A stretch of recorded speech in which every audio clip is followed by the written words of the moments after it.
మాట వాక్యం చదువుదామండి. ఆదికాండము 18వ అధ్యాయము 18వ వచనం. అబ్రహాము నిశ్చయముగా బలము గల గొప్ప జనమగును. ఆమేన్.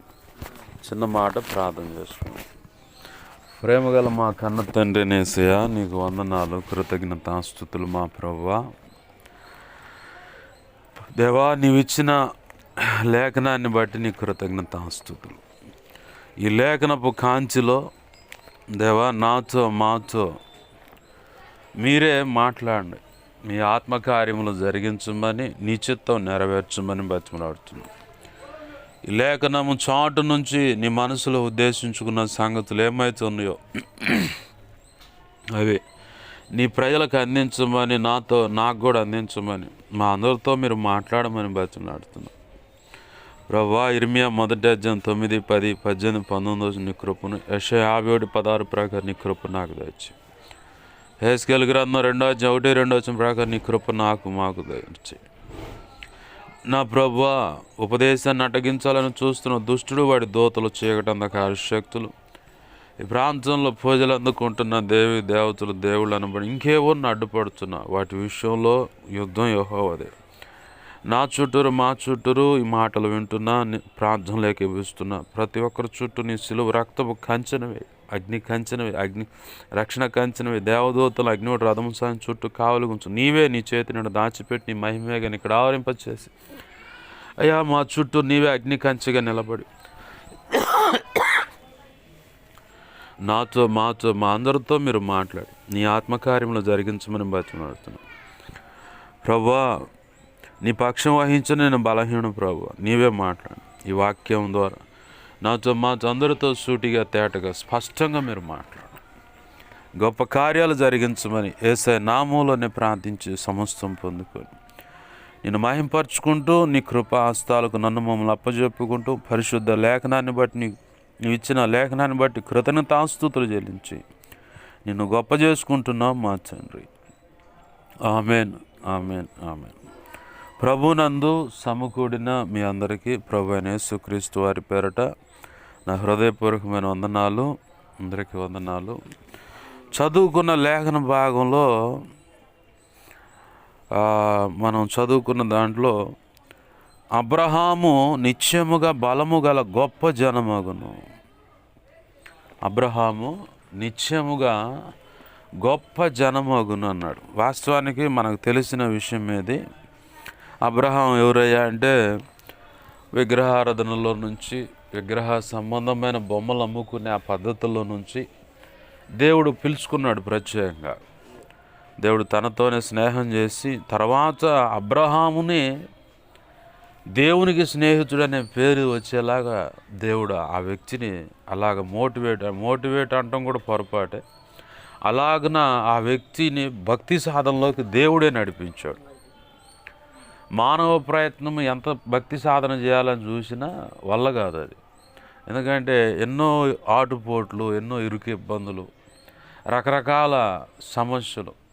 ఒకవేళ భార్య గట్టిగా భక్తి సాధన చేద్దాం అనుకుంటే భర్త ఒప్పుకోడు.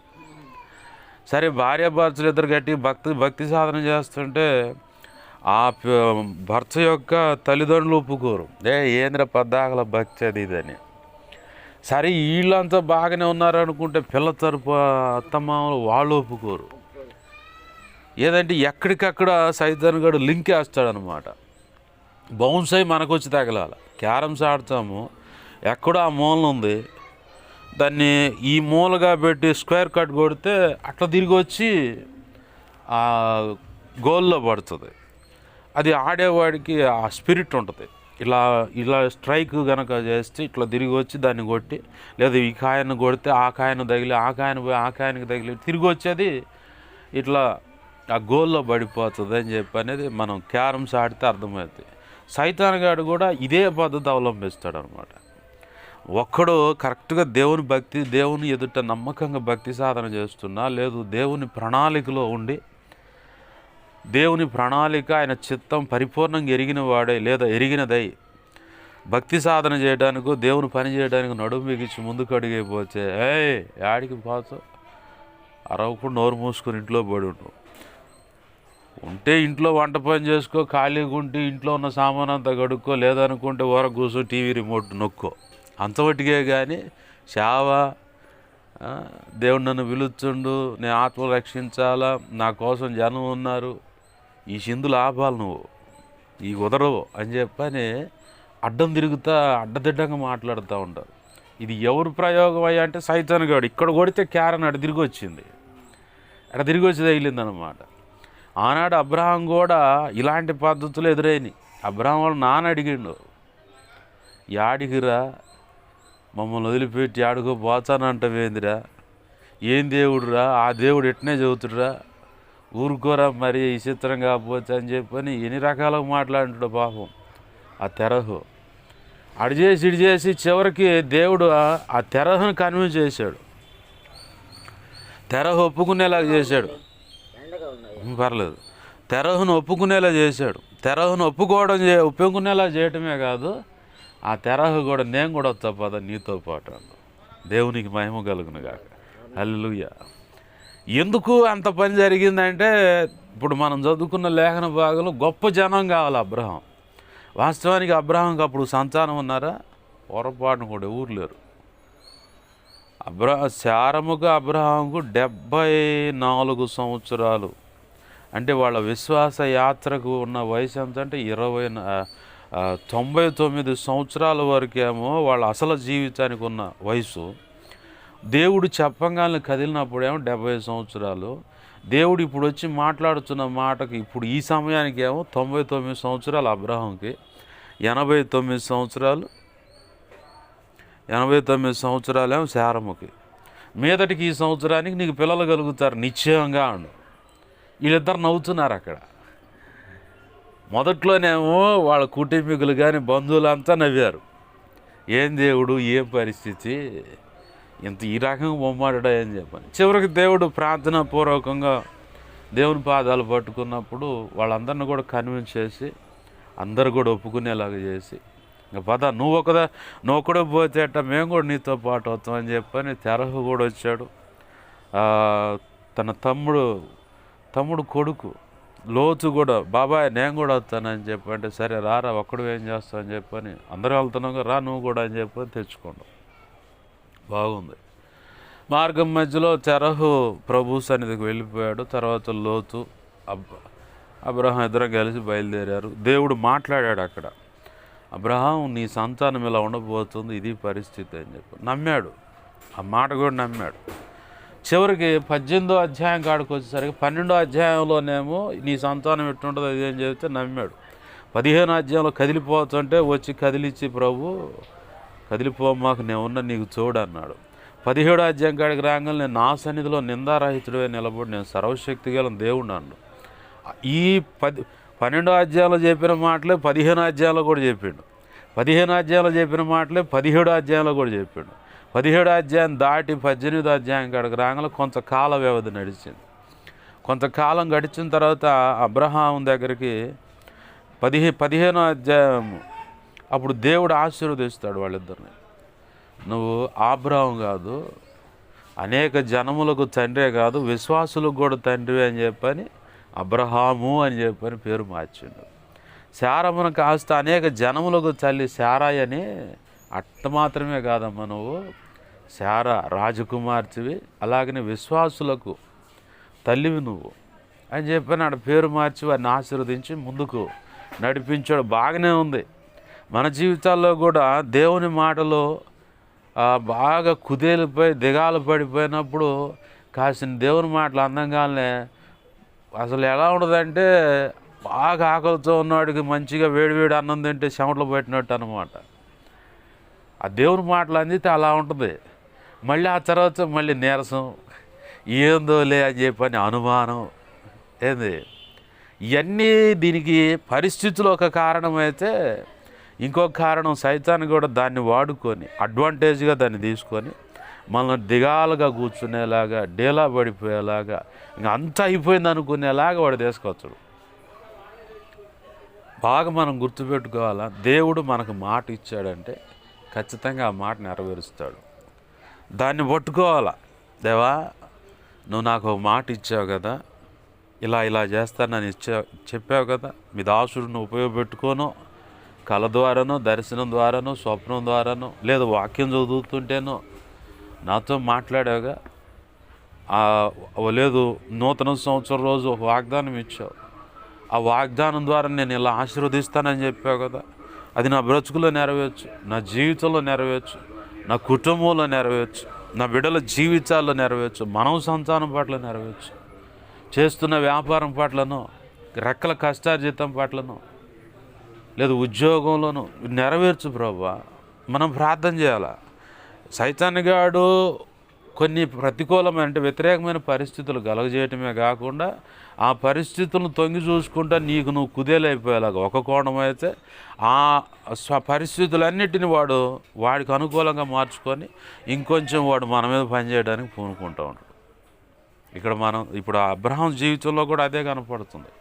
విశ్వాసులకు తండ్రే అయినంత మాత్రాన దిగజారిన తనము అంటే కృంగిపోవటము, అనుమానంగా నడుస్తుండటం అనేది ఉండదని లేదు. లేఖనం స్పష్టంగా చెబుతుంది. 15వ అధ్యాయంలో భయపడమోక అబ్రహాం, నేను నీ కేడాన్ని, నీ బహుమతి అత్యధికము, నేను నీకు డాల్ని, ఎందుకు కృంగిపోతావు అన్నాడు. 17వ అధ్యాయంకి వచ్చేసరికి నా సన్నిధిలో నువ్వు నిందారహితుడు అన్నాడు. అంటే ఎక్కడో తప్పడడుగులు పడుతున్నాయి, సరిగ్గా నిలబడు అన్నాడు. యెహెజ్కేలు అనే ప్రవక్తతో కూడా 2వ అధ్యాయంలో మొదటి 1-2 వచనాల్లో, నరపుత్రుడా నువ్వు చక్కగా నిలబడి నేను నీతో మాట్లాడాల అంటే యెహెజ్కేలుకి అక్కడ నిలబడతాం జాతగాట్ల, దేవుని సన్నిధిలో ఎలా నిలబడాలో జాతగాట్ల. అబ్రహాం కూడా ఇక్కడ దేవుని సన్నిధిలో ఎలా నడవాలో జాతగాట్ల. అందుకే దేవుడు అన్నాడు, నా సన్నిధిలో నిందారహితుడివే నడువు అన్నాడు. మన జీవితాల్లో కూడా దేవుని సన్నిధిలో కావచ్చు, సంఘంలో కావచ్చు, సమాజంలో కావచ్చు, మన అనే వాళ్ళ ఎదుట కావచ్చు, దేవుని యందు వినయ భయభక్తులు కలిగి ఎలా బ్రతకటమో, ఎలా నడవటమో, ఎలా ప్రవర్తించటమో, ఎలా మాట్లాడటమో, ఎలా కుటుంబాన్ని కట్టుకోవాలో, ఎలా బిడ్డలను పునాది వేసుకోవాలో, బిడ్డల జీవితాల విషయం పునాది వేసుకోవాలో, చేసే పనులు కాడ నైపుణ్యత ఎలా నైపుణ్యత కలిగి ఎలా వ్యవహరించాలో ఇవి మనకు తెలియవు. మరి ఎలా వస్తే పాస్టర్ గారు అంటే దేవుని పాదాలు పట్టుకుంటే ఖచ్చితంగా ఆ జ్ఞానం ఇస్తాడు మనకి. 2 తిమోతి 2వ అధ్యాయం 7వ వచనంలో భక్తుడైన పౌలు అంటాడు తిమోతితో, నీకు అన్ని విషయాలు వేచన కలుగును, అన్ని విషయాల్లో వేచన నాకు ఇవ్వు ప్రభు అని కూడా ప్రార్థన చేసుకోవాలి.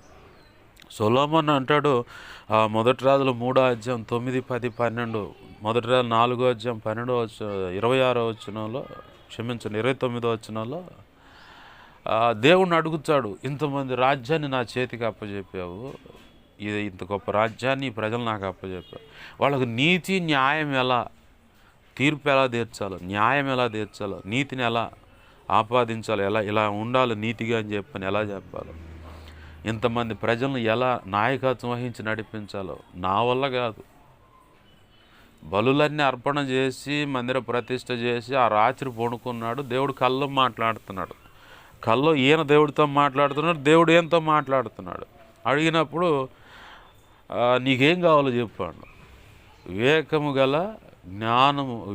జ్ఞానము కలిగిన హృదయాన్ని నాకు, నీ ప్రజలకు కరెక్ట్గా న్యాయ పరిపాలన చేయడం కావాల్సిన హృదయం, ఆ జ్ఞానం నాకు ఇవ్వనగానే శత్రు ప్రాణాన్ని అడగల, ధనాలు రత్నరాశులు పేరు ప్రఖ్యాతలు నువ్వు కోరలా.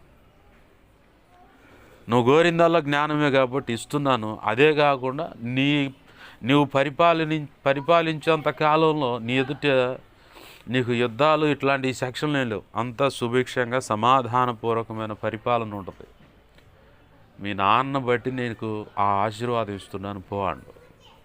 ఎలా సాధ్యపడింది? దేవుని సన్నిధిలో ఆయన పాదాలు పట్టుకోవటం వల్ల జ్ఞానము, వివేకం కలిగిన హృదయము, అన్ని విషయాలు వేచిన దేవుని సన్నిధిలో కూర్చొని అడిగితే. ఇంకొకటి ఏంటంటే ఈ లేఖనాన్ని చదివినప్పుడు కూడా ఆ జ్ఞానం వస్తుందని చెప్పని సామెతల గ్రంథం సాక్ష్యం ఇస్తుంది.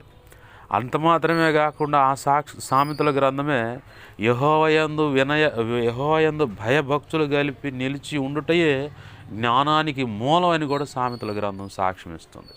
అంటే దేవుని యందు భయభక్తులు కలిగి ఉండటము, అలాగనే వాక్యం చదవటం వల్ల. ఇప్పుడు శాస్త్రవేత్తలు పలాంత కనిపెట్టారా అంటే కారణం యాడ్ నుంచి వచ్చింది ఆ జ్ఞానం? పరిశుద్ధ గ్రంథం చదివారు వాళ్ళు, దేవుని మీద ఆనుకున్నారు. దేవుడు బాప్తీస అనుభవంలోకి వచ్చి ప్రభు సెలవిచ్చినట్లుగా అడుగులు వేస్తూ పరిశుద్ధాత్మ పొందుకొని ఆ త్రియేక దేవుడైన యేసుక్రీస్తు ద్వారా అనేకమైన ఈవులు, ఆశీర్వాదాలు, ఈవంటే కానుక అని. ఇప్పుడు మనం ఇళ్లలో వెలుగుతున్న బల్బు కానీ, టీవీ కానీ, హలో అంటున్న సెల్ ఫోన్ కానీ, మన వస్త్రాలు వేసే ఇప్పుడు గొప్ప గొప్ప లేటెస్ట్ అడ్వాంటేజ్ మిషన్లు వచ్చాయి. ఇవన్నీ కనిపెట్టిన వాళ్ళు ఎంత ఎక్కువ శాతం, 99% ఎవరంటే పరిశుద్ధ గ్రంథాన్ని చదివి, పరిశుద్ధ గ్రంథం చదివిన దాన్ని బట్టి దేవుని దగ్గర నుంచి ఆ జ్ఞానం పొందుకొని విమానం ఎగురుతుందంటే రైట్ సహోదరులు అని చెబుతారు. వాళ్ళిద్దరు ముందు ఆ విమానం కనుక్కున్నారు. ఆ తర్వాత మిగతా వాళ్ళు వచ్చారు. మొట్టమొదటి విమానము, దాని మెషిను, అసలు దాని అంగులు ఆర్భాటాలు ఇలా ఉంటే ఎగురుద్దని మొత్తం ప్రయోగించిన రైట్ సహోదరులు అని ఇద్దరు ఉన్నారు. వాళ్ళు కనిపెట్టారు. టీవీ కనిపెట్టింది మనకు తెలిసింది. బ్యాంకింగ్, పోస్ట్ ఆఫీసులో దాచుకోవడం మనకు తెలియదు. విలియం కేర్ వచ్చి చూపించాడు. బ్యాంకింగ్ ఆయనే కనిపెట్టాడు. మన పెన్నులో ఇంకు కనిపెట్టింది ఆయనే. ప్రెస్, మనకు పేపర్ వస్తుంది, ఆ పేపర్ కనిపెట్టింది ఆయనే. ఎన్నో చేశాడు తన జీవితాన్ని దారదత్తం చేసి. దేవుని కృపలో దేవుడు ప్రేమను బట్టి మన భారతదేశానికి వచ్చి బెంగాలీ భాష నేర్చుకొని మొదటిగా బెంగాలీ భాషలోకి బైబిల్ తర్జుమా చేసి ఆ ప్రజలకు ఇచ్చేసాడు. 40 రోజులు ఆ భాష నేర్చుకొని. తన భార్య ఒక పక్క కొడుకు చనిపోయాడని పూడ్చుకుందంటే ఎవరు రాలా, ఈడ్చుకొని పోతానే ఉంటుంది మన తాటివేది కొబ్బరి మట్ట మీద కొడుకుని శవాన్ని పెట్టుకొని. ఈ లోపల ఇంకోటి పరిగెత్తుకుంటూ వచ్చిండు, అయ్యా నీ భార్య పిచ్చిదైపోయింది, ఇంట్లో భయంకరం చేస్తుందని చెప్పి. అయినా సరే తన దేవుని బట్టి ధైర్యం తెచ్చుకొని నిలబడ్డాడు. ఇవాళ చరిత్రకెక్కాడు. ఎన్నో విషయాలు భారతదేశంలో మనకి ఎన్నో విషయాలు విలియం కేర్ నేర్పిన సందర్భాలు ఉన్నాయి. ఎలా? పరిశుద్ధ గ్రంథం. శాస్త్రవేత్తలు ఉన్నారు ఇవాళ ఆకాశంలోకి రాకెట్లే కూర్చుని అవి చేస్తున్నారు, ఈ చేస్తున్నారు అంటే పరిశుద్ధ గ్రంథం చదివిన వాళ్ళే. చదివిన తర్వాత వాళ్ళు జ్ఞానం పొందారు. నీకు నాకు ఏదైనా దేవుని సన్నిధిలో క్రమంగాను సక్రమంగాను బ్రతుకుతా దేవుడు అనుకున్నట్టు అడుగులు వేయటం మనకు చేత కాదు, కానీ ఆయన కృపను వేడుకున్నప్పుడు, పరిశుద్ధాత్మ సహాయాన్ని కోరినప్పుడు ఖచ్చితంగా మనము ఆ యొక్క ఆ జ్ఞానాన్ని, దేవుని సన్నిధిలో ఎలా ఉండాలి, ఎలా నడుచుకోవాలి, ఎలా మాట్లాడాలి, కుటుంబాన్ని ఎలా కట్టుకోవాలి, అన్నీ మనం పొందుకోగలుగుతాం. ఆమేన్, హల్లెలూయా. ఇక్కడ అబ్రహాంతో దేవుడు మాట్లాడుతున్నాడు, నిశ్చయముగా బలమైన జనమగునని. అంటే ప్రభు మనకి ఇచ్చిన ఆశీర్వాదం నిశ్చయముగా అంటే అది ఖచ్చితంగా, నిశ్చయముగా, అవును ఇది కరెక్టే, ఇవన్నీ పర్యాయ పదాలు. కన్ఫర్మేషన్కి ఖచ్చితమైన మాట అన్నమాట. నిశ్చయంగా అంటే ఇక దాంట్లో దారి తప్పిపోవడానికి లేదు అవకాశం. ప్రభు 17వ అధ్యాయం తర్వాత 18వ అధ్యాయం కాడికి వచ్చేసరికి వాళ్ళ అబ్రహాం గారు వయసు, శారమ్మ వయసు. అబ్రహాం గారి వయసు 99, శారమ్మ గారి వయసు 89. వీళ్ళిద్దరికి 10 సంవత్సరాల వ్యత్యాసం ఉంది వయసులో. 10 సంవత్సరాలు తేడా ఉంది. ఇక వచ్చి అంటాడు ప్రభు, సొదొమ గొమొర్రా పట్టణాన్ని నాశనం చేయడానికి పోతుండు. అసలు అబ్రహాంను కలిసిపోదామని త్రిత్తమైన దేవుడు వస్తూ ఉన్నాడు ఆయన ఇంటికి. ఆ దారిని పోతాడు చూసి, అయ్యలారా దాటిపోమాకండి, నా ఇంటికి వచ్చి సేద తీరి కాస్తంత నేను సిద్ధపరిచింది ఎంగిలిపడి అప్పుడు వెళ్ళిపోయినాడు. సరే పద అండు. అడావుడిగా భార్య కూడా, శారా నువ్వు రొట్టె పిండి కలుపుపోయాయని చెప్పానండు. పిండి కలుపుతా ఉంది. నేను పోయి మంచి దూడని రెడీ చేస్తే పని వాళ్ళకి చెప్పాడు, మంచి దూడను చూడండి, వధించండి. వధించి మాంసం అంతా అప్పటికప్పుడు అన్నీ సిద్ధపరిచి తెచ్చి పెడితే దేవుడు, త్రిత్వమైన దేవుడు, త్రిమూర్తులుగా అక్కడికి వచ్చి, త్రిమూర్తులు అంటారుగా, అట్నే త్రిమూర్తులు అనేది వీళ్ళకి ముగ్గురు అనేదాన్ని కలిపి త్రిమూర్తులు అని పెట్టేశారు. అలాగనే తండ్రి, కుమార, పరిశుద్ధాత్మ దేవుడు ముగ్గురుగా అక్కడికి వచ్చి అబ్రహాం గారు పెట్టే తిండి తిని వాళ్ళిద్దరిని ఆశీర్వదించిపోవచ్చు అన్నాడు. చాలా చోట్ల ఉండే చిన్న తప్పుడు అభిప్రాయం ఏంటంటే దైవజనులు వస్తే కేవలం తిండికి వస్తారు లేదా కానుక వస్తారని. ఇప్పుడు ప్రపంచంలో చాలా చోట్ల హైందవ సాంప్రదాయంలో ఉన్న సహోదరులు తెలియక నోరు జారుతున్న సందర్భాలు ఉన్నాయి. వాళ్ళు వచ్చి తినిపోవడానికి కానుక కోసం కాదు, దైవజనుడు ఆ ఇంట్లో అడుగు పెడితే ఆశీర్వాదం అని, దైవజనుడు ఒట్టిగా ఇంటికి వేరుగా పంపించకూడదని ఉన్నదేదో వాళ్ళ మనసుకు నచ్చింది ఏదో పెడితే తిని ఏంది వాళ్ళు ఇచ్చిన దాన్ని బట్టి వాళ్ళని ఆశీర్వదించి, ఇచ్చినా ఇవ్వకపోయినా పెట్టినా పెట్టకపోయినా ఆశీర్వాదం అనేది కన్ఫామ్. ఎందుకంటే దైవజనుడు వచ్చినప్పుడు అక్కడ ఉన్న చీకట్లు తొలగిపోతాయి. ఎలా చెప్పగలనంటే ఓ దైవజనుడు ఒక ఇంట్లో చీకట్లు బాగా ఆవరిస్తూ ఉన్నాయంట. చీకట్లు బాగా ఆవరిస్తూ బాగా విరిపిస్తూ ఉన్నాయి. సరే వాళ్ళు ఏం చేశారంటే తెలివిగా దైవజనుడు ఫోటో తీసుకుపోయి ఇంట్లో పెట్టుకున్నారు. ఆ ఫోటో కూడా ఎంటర్ అయ్యే వాకిలికి ఎదురుగా పెట్టుకున్నారు దైవజనుడు ఫోటో. ఆ ఇంటి మీద మంత్రప్రయోగాలు జరుగుతున్నాయి. అయితే విచిత్రం ఏంటంటే ఆ దైవజనుడు ఫోటో చూడటం ఎనికిపోతున్నాయి. ఆ సంగతి వీళ్ళకి అర్థమవుతుంది. ఒకరోజు ఉండి అసలు ఏం జరుగుతుందిరా ఏందిరా అని చెప్పని ఆ మాంత్రికుడు వాళ్ళు వచ్చి చూసినప్పుడు దైవజనుడు ఫోటో ఎదురు కనపడుతుంది. ఆ దైవజనుడు ముఖ కాంతిలో నుంచి యేసు ప్రభు కనపడుతున్నాడు. దేవునికి మహిమ కలుగును గాక. హల్లెలూయా. ఫోటో పెట్టుకుంటే ఇంత కార్యం జరిగితే ఏంది అసలు ఊహించని పరిస్థితి అనమాట. అరే దైవజనుడు ముఖంలోంచి దేవుడు కనపడి ఈ దెయ్యాలు ఆడకపోవడం కారణం ఏంటంటే ఆయన మీద అభిషేకం ఉంది కాబట్టి ఆయన అడుగు పెట్టినా లేదా ఆయన ఫోటో ఇంట్లో ఉన్నా కానీ మనకు ఆశీర్వాదం. అలానే ఇక ఈయనే దేవుడే మొక్కమని కాదు అక్కడ అర్థం. దేవుని పాదాలు పట్టుకోవాలి, కానీ దైవజనుడు గౌరవిస్తారు కాబట్టి ఈ కారణాలు ఉంటాయి. వాళ్ళు అడుగు పెడితే ఆశీర్వాదం అని చెప్పని. ఇక్కడ అబ్రహాం ఇంటికి కూడా ముగ్గురు వచ్చారు. వాళ్ళు వచ్చి అడుగు పెట్టి చెబుతున్నారు, ఇక నీకు బిడ్డలను ఇస్తానని ముగ్గురు ఒకటే మాట్లాడుతున్నారు. నిత్యముగా అబ్రహాం బలమైన జనమగును అని చెప్పని ఆశీర్వదిస్తుంటే వీళ్ళిద్దరికి అనుమానం పుట్టి, వృద్ధురాలైందయ్యా నా భార్య, ఆ అమ్మాయికి సుఖం కలుగుద్దా, ఆ అమ్మాయి గర్భం దాల్చుద్దంటే ముందు నవ్వారు ఆ మాటకి. మన జీవితాల్లో కూడా దేవుడు ఏదైనా గొప్ప కార్యం చేస్తానని మాట ఇచ్చినప్పుడు మన కళ్ళ ముందు అది అసాధ్యంగానే కనపడుతుంది. అబ్బాయి డాక్టర్లు కూడా చెప్పారండి ఇక ఏం లేదని చెప్పాను. అంతా అయిపోయి చేతులు ఎత్తేసారంటే నేను చెబుతా, అంతా అయిపోయి చేతులు ఎత్తేసారన్న కాడ నుంచి దేవుడు జీవాన్ని పోసి లేవనెత్తిండు. అలాంటి ఎన్నో సాక్ష్యాలు ఉన్నాయి ప్రభు కృపలో. దేవుడు అసాధ్యమైన విషయాలనే మనకు చెబుతుడు. ఎందుకంటే నువ్వు ఎంత శాతం నమ్ముతున్నావు, ఆయన మీద ఎంతవరకు ఆనుకొని ఉన్నావు, ఆయన పరిపూర్ణంగా విశ్వసిస్తున్నావా లేకపోతే అరాకొర విశ్వసిస్తున్నావా? ఇప్పుడు అబ్రహాం జీవితంలో పర్లేదమ్మా, అబ్రహాం జీవితంలో 100 సంవత్సరాలు వచ్చిందాకా 24 సంవత్సరాలు నిరీక్షణ. 24 సంవత్సరాల నిరీక్షణ ఎవరు ఉంటారు? ఇవాళ ఒక నెల 2 నెలలు చూడటం అన్న ఆఫరు, లాటరీ టికెట్ తెస్తారన్నమాట పాస్టర్ గారికి అన్న దేవుడికి. ఒక నెల 2 నెలలు లేదని మహా ఉండే సంవత్సరం, ఇంకా లేదా 4 సంవత్సరాలు. ఈ లోపల ఏం కాలేదంటే లాటరీకి ఏం తగ్గలేదురా గుడ్ బై అని చెప్పని పాస్టర్ గారికి అను సంఘానికి దేవుడికి గుడ్ బై చెప్పి వెళ్ళిపోతున్నారు. కానీ అబ్రహాం మాత్రం 24 సంవత్సరాలు నిరీక్షణ, ఓర్పు, పట్టుదలతో ప్రార్థన చేసి దేవుడు ఇదిగో అబ్బాయి మీదటికి ఈ సంవత్సరానికి నీకు ఆశీర్వాదం ఇస్తాడంటే ఊరుకో ప్రభు అని నవ్వుతుండు. శారమ్మ కూడా నవ్వుతుంది. మీరు ఎందుకు నవ్వుతున్నారా అండు? మా పరిస్థితులు ఎలా ఉన్నాయి, మాకు పిల్లలు కలుగుతారా? ఊరుకో ప్రభు. మరి నవ్వకేం చేస్తారు? అందరు నవ్వుతున్నారు, మేము నవ్వుతున్నాం అండి.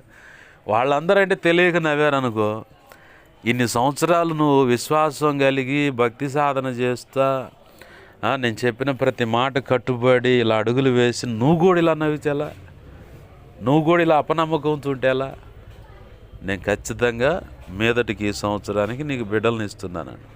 మన జీవితాల్లో ఏదైనా ఇరుకున్నా, ఇబ్బంది ఉన్నా, సమస్య ఉన్నా, ఆర్థిక ఇబ్బందులు ఉన్నా, కోర్టు సమస్య, పోలీస్ స్టేషన్ల సమస్య కావచ్చు, భార్యాభర్తల మధ్య సమస్య కావచ్చు, బిడ్డల జీవితాలు కట్టబడలేదన్న విషయం కావచ్చు, వ్యాపారంలో కావచ్చు, రెక్కల కష్టాజీతం విషయంలో కావచ్చు, ఏదన్నా వర్ధిల్లుతుంది మనకు కనపడకపోతే విశ్వసించు, దేవుని పాదాలు పట్టుకో. వచ్చే 2026 సంవత్సరం కల్లా ఖచ్చితంగా నువ్వు ఆశీర్వాదాన్ని చూస్తావు. మళ్ళీ అటు ఇటు కదిలిపోకూడదు.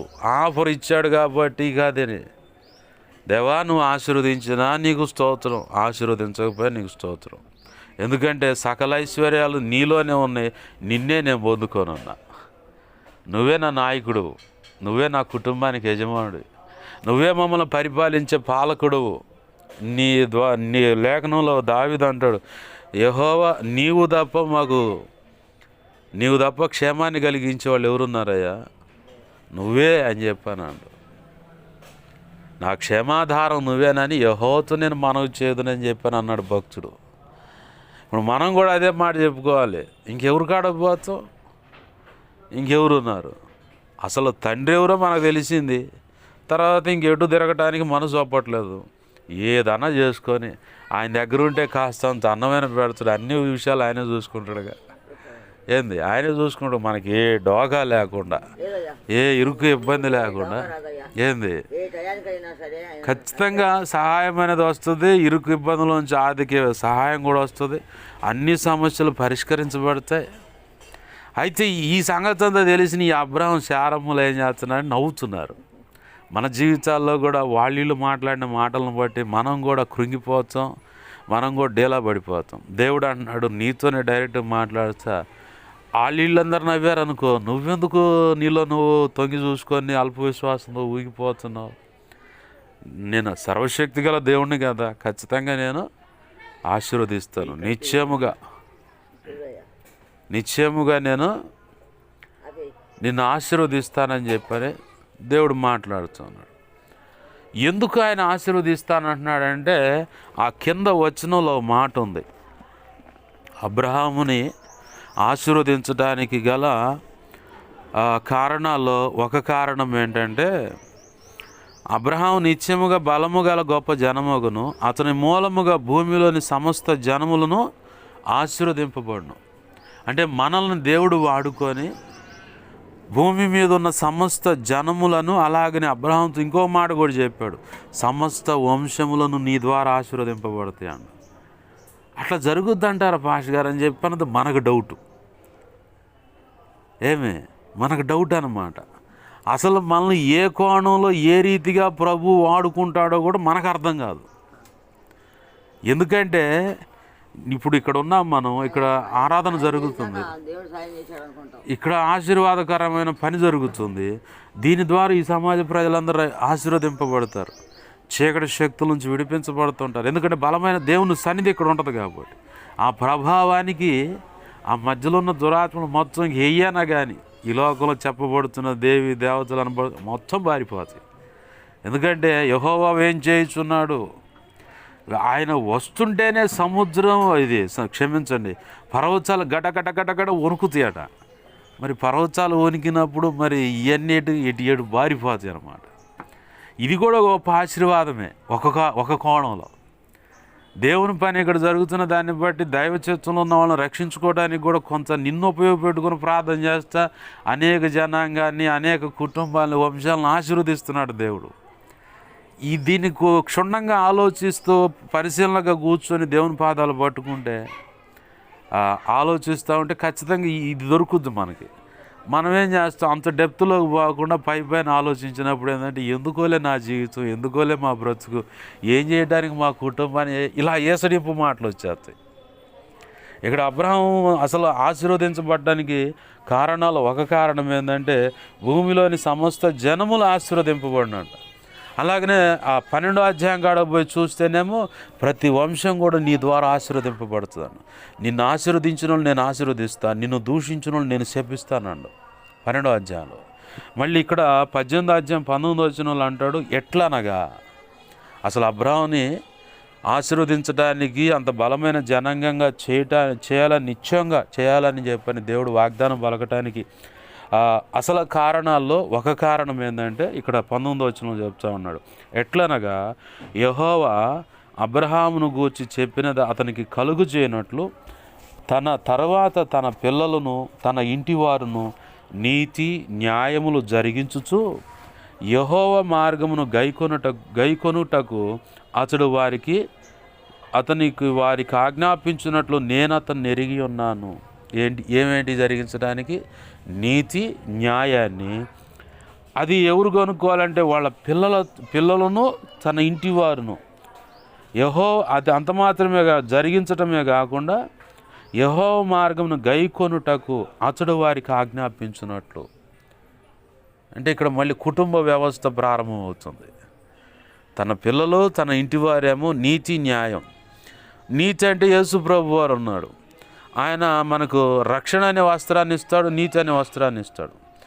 అది మనం పొందుకుంటాం. దాన్ని మన బిడ్డలకు కూడా పరిచయం చేయమని ద్వితీయోపదేశకాండంలో ఒక చోట ద్వితీయోపదేశకాండంలో దేవుడు మాట్లాడతాడు. నేను మీకు చెప్పే మాటల విషయంలో మీ పిల్లలతో కూర్చునేటప్పుడైనా, నుంచునేటప్పుడైనా, పనిచేసేటప్పుడైనా, పడుకునేటప్పుడైనా, ఏ సందర్భమైనా మీకు దొరకని ఆ సందర్భంలో ద్వితీయోపదేశకాండం 6వ అధ్యాయం 4 నుంచి 6, 7, 8, 9 వచనాల వరకు ఒక ఇంటి యజమానుడు ఒకప్పుడు ఐగుప్తులో ఉన్నప్పుడు లేదా అబ్రహాముతో చెప్పిన మాటను బట్టి అంత తిరిగారు కదా వాళ్ళు పెద్దోళ్ళు. ఈ సంగతులన్నీ వీళ్ళకి చెప్పబడ్డాయి పెద్దోళ్ళకి. వాళ్ళ కడుపును పుట్టిన బిడ్డలకి అక్కడ ప్రభు అంటాడు, నీవు నీ కుమారులకు వాటిని అభ్యసింపజే, అంటే నేర్పాలి. ఇంట కూర్చున్నప్పుడును, త్రోవను నడుచున్నప్పుడును, పడుకున్నప్పుడు, లేచున్నప్పుడు వాటిని గురించి మాట్లాడాలి. సూచనగా వాటిని చేతి కట్టుకుని వాళ్ళని భాషికంలాగా ఈ నుదుటి మీద కనపడాలి. అంటే భాషికంలాగా నుదుటి మీద కట్టుకొని వాళ్ళను అని చెప్పని అక్కడ మాట రాసింది. కట్టుకోవటం అంటే అక్షరాల పెళ్లి రోజు భాషికం కట్టినట్టుగా కాదు. నీ ముఖాన్ని చూస్తే, నీ బ్రతుకును చూసినప్పుడు వాక్యము ఉట్టిపడ్డట్టు అటు కనపడాలి. అది దాని అసలు అర్థం. ఇంత పని ఇంటి యజమానుడికి పెట్టాడు. అదే పని గురించి ఇక్కడ మళ్ళీ మొదట్లో అబ్రహాము విషయం కాడకొచ్చేసరికి నీతి న్యాయాలు జరిగించవచ్చు. ఈ నీతి న్యాయాలనే జరిగించవచ్చు. ఎలా జరిగించగలుగుతారంటే వాక్యం వాళ్ళకి గ్రహింపుకు తేవాలి. దేవుడు ఉన్నాడయ్యా, ఇలా ఉంటుంది పరిస్థితి అని. అలాగనే యెహోవా మార్గమును గైకొనుటకు అతడు వారికి ఆజ్ఞాపించవలెను.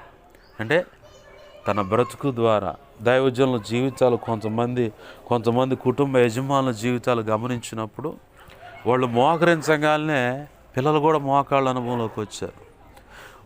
కొంతమంది పాడుగా తిరుగుతున్న పిల్లలు, అగస్టిన్ అనే వ్యక్తి యవనస్తుడు, చాలా ఆస్తుంది, ఒక్కగానొక్కడు, గారాభం పెంచారు. కానీ వాడు దారి తప్పి తిరిగాడు. తాగుడు, విచ్చలవిడి శృంగారానికి అలవాటు పడ్డాడు. పబ్బుల్లో డ్రగ్స్ గందరగోళంగా ఉండవు, చెడ్డ స్నేహాలతో ఉండవు. కానీ తల్లి మాత్రం వదిలిపెట్టకుండా దేవుని పాదాలు పట్టుకుని ప్రార్థన చేస్తూ ఉంది. చివరికి ఒక రోజు వచ్చింది, అంతా అయిపోయింది, ఇంట్లో పని మనిషితో కూడా పాపం చేయడం మొదలుపెట్టాడు. అక్కడ కూడా విసుగు పుట్టింది.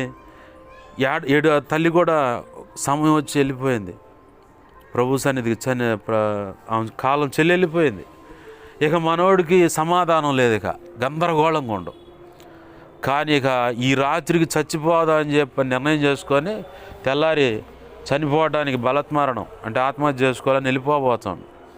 అప్పుడు దేవుడు మాట్లాడు, అగస్టిన్ ఎక్కడికి పోతున్నాను అంటే, ఎవరు ఏంది మాట్లాడని చూసుకుంటే నేను నీ తల్లి యొక్క దేవుడు నన్ను. అంతకుముందు మందిరానికి పంపిస్తే పాస్ట్ గారిని తిట్టేవాడు, అసలు ఆడు ఉండేవాడు కాదు.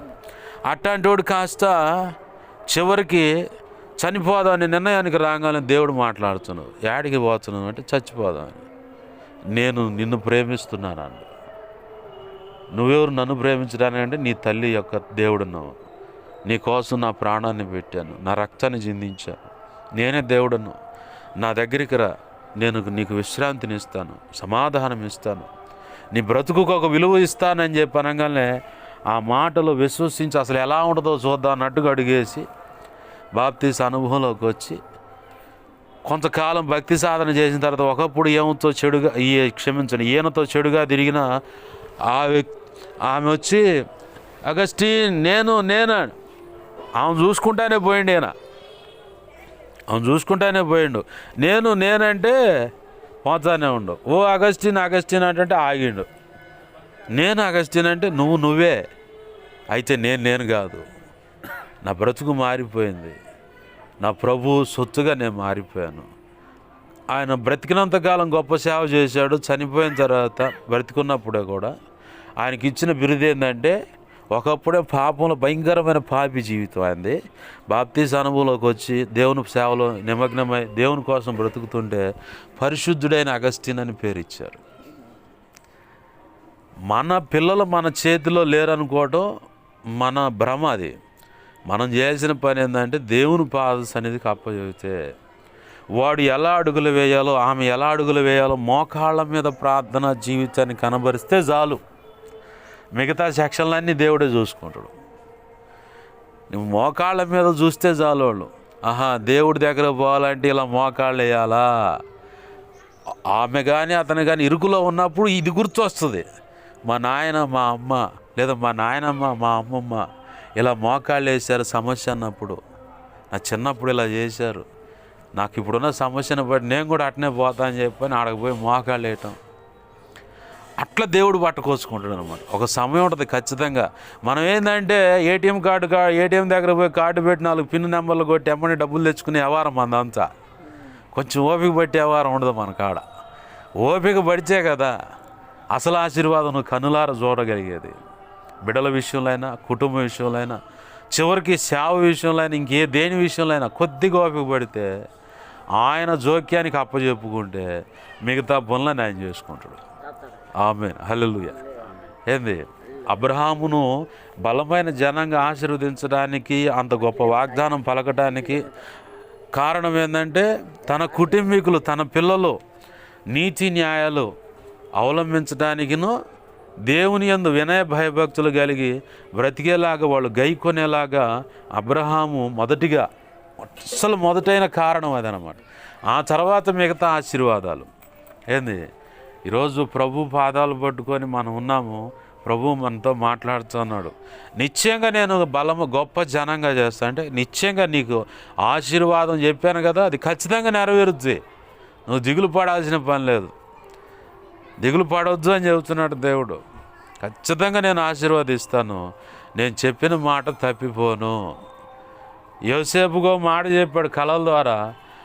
105వ కీర్తన 20 వచ్చినట్టుకుంటా, అయ్యో యోసేపుకు చెప్పిన మాట ఎంత తొందరగా నెరవేరుద్దామా అని చెప్పని దేవుడే ఆతృత పడుతుండంట.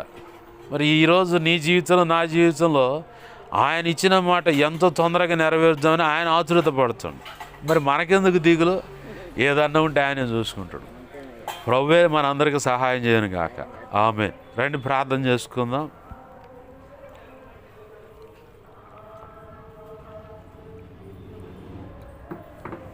ప్రేమగల మా కన్న తండ్రి యేసయ్య, నీకు వందనాలు, కృతజ్ఞతాస్తుతులు మా ప్రభువా. అయ్యా, మీరు అందించిన సందేశాన్ని బట్టి నీ కృతజ్ఞతాస్తుతులు. నాతో మాతో అందరితో మీరు మాట్లాడుతున్నారు, అందుని బట్టి నీ కృతజ్ఞతాస్తుతులయ్యా. మా ప్రభువా, చుట్టుపక్కల లేదో అన్నారు అనేది అది కాదు, కానీ దేవా నువ్వు మాట ఇచ్చావు, అది ఖచ్చితంగా నెరవేరుస్తావు. కాకపోతే మేము నిరీక్షించి నీ పాదాలు పట్టుకొని నువ్వు ఇచ్చిన మాట నెరవేర్చే వరకు అయ్యా నీ పాదాలను కనిపెట్టవలసిన వారమే ఉన్నాం. అబ్రహాం కూడా 24 సంవత్సరాలు నిరీక్షణతో ఉన్నాడు.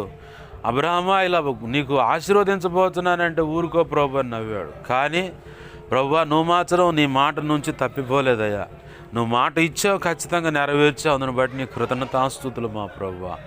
అక్షరాల అబ్రహాం జీవితంలో అది ఇస్సాకు అనే ఆశీర్వాదం నవ్వు ఇచ్చి మీదటికి ఈ సంవత్సరం కల్లా, మీదటికి ఈ కాలం కాలం ఇదిగో ఇంత గొప్ప ఆశీర్వాదం, ఇదిగో నీకు బిడ్డని ఇస్తున్నానని చెప్పన్నట్టుగా అలాగని ఇచ్చావు. మా జీవితాలు ఈరోజు నాతో మాతో మీరు మాట్లాడుతున్నారు. మీదటికి ఈ సంవత్సరం కల్లా, మీదటికి వచ్చే సంవత్సరం 2026 జనవరి ఈ మాసం కల్లా ఇదిగో గొప్ప ఆశీర్వాదం నువ్వు కనులారా చూస్తావని చెప్పని ప్రభువా ఈరోజు నాతో మాతో మీరు మాట్లాడుతున్నారయ్యా. అయ్యా నీ మాటలు మా హృదయాల్లో దేవ పదిలపరచండి, నీరు కట్టండి, ఫలింపచేయండి ప్రభు. 30 వంతులకు 60 వంతులకు 100 వంతులకు ఫలభరితంగా మార్చండి. నీ గొప్ప కార్యాలు జరిగించమని చేరి వచ్చిన బిడ్డల కుటుంబాల్లో ఉన్న సమస్యలు తొలగిపోవును గాక, సమాధానం కలుగును గాక, అనారోగ్య సమస్యలు అయితే స్వస్థత కలుగును గాక. అయ్యా ఏ ఇరుకు ఇబ్బంది, ఏ వేదనున్నా యేసు నామములో తొలగిపోవును గాక. ప్రార్థనలు ఏకీభవిస్తున్న ప్రతి బిడ్డ యొక్క జీవితంలో కూడా నీ గొప్ప కార్యాలు యేసు నామములో జరుగును గాక. కనికరించి నీ కృపా కార్యాలు జరిగించమని నీ వాక్యాన్ని హెచ్చించుకుంటూ నీ నామాన్ని ఘనపరుచుకుంటూ అయ్యా నాకు మాకు మా మీద ఇంకెవరికైనా కలలో నిద్రలో దర్శన స్వప్నాలు చూపించబడ్డ సమస్త చీకటి ప్రభు నీ మహాపునరుద్ధాన శక్తి ద్వారా బంధిస్తున్నావు, లయపరుస్తున్నావు. బంధించి లయపరిచిన కృతజ్ఞతాస్తుతులయ్యా. అయ్యా నాకు మాకు మా మీద ఇంకెవరికైనా కలలో నిద్రలో దర్శన స్వప్నాలు చూపించబడ్డ సమస్త మంచి కళ్ళు మంచి దర్శనం మంచి స్వప్నం నిద్రలో చూసిన సమస్త మంచి యేసు నామములో నీ మహాపునరుద్ధాన శక్తి త్వరపేట జరిగేలా చేసి నెరవేర్చుదని, త్వరపేట జరిగేలా చేసి నెరవేర్చినందుకు కృతజ్ఞతాస్తుతులయ్యా. వీళ్ళందరిని ఆశీర్వదిస్తూ ఉన్నాను. మా కోసం ప్రార్థించమని ఆయా రీతులు గడిగిన ప్రతి ఒక్కరు అవసరత అక్రత నీ కృప తీర్చబడును గాక. మా కోసం పరిచర్య కోసం అన్ని విధాలు ప్రార్థిస్తున్న బిడ్డలను దీవించి బలపరి సేవలు గొప్పగా అభిషేకించి వాడుకోండి ప్రభు. సమస్త విషయాలు తోడు నడిపించమని 2 తిమోతి 1:12 ప్రకారం ఆ గడి వరకు నువ్వు కాపాడగల సముద్రుని బిడ్డలని చేతులు కప్పజెప్పి దీవించి ఆశీర్వదిస్తూ యేసు నామములోని ప్రార్థించి సమస్తం పొందుకొని నీ కృతజ్ఞతాస్తుతులు చెల్లించి బిడ్డలు ఆశీర్వదించి చేతులు కప్పజెబుతున్నాం మా తండ్రి. ఆమేన్.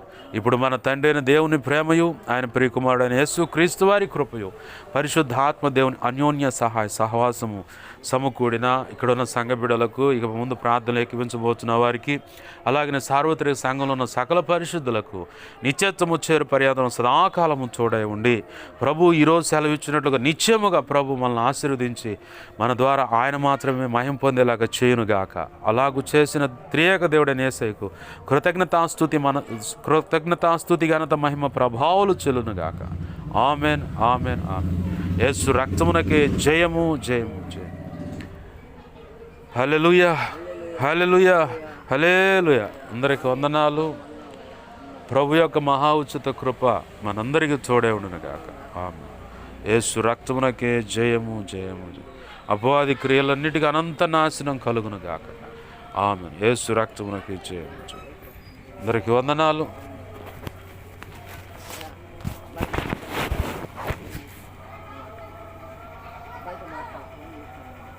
ఇంటికాడే ఉంటాడు. అదే చెప్పు